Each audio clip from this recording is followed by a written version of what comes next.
กินข้าวใบแจวแนวคอยให้มันคนบ้านนอก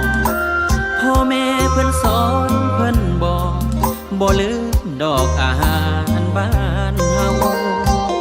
แจวหน่อไม้ส้มกินต้มปลาคออยู่เถียงนาเก่าแซ่บหลายนั่งกินกับเจ้าจำแจวถ้วยเก่าเจ้าลืมแล้วบ่กินข้าวใบปลานั่งอยู่คันนากับน้องภาพเก่าเฮาสองน้องยังจำได้บ่น้อได้กินข้าวจีคือสิลืมแก้วปลาคอปลาแดกตอนต้มใส่แกงน้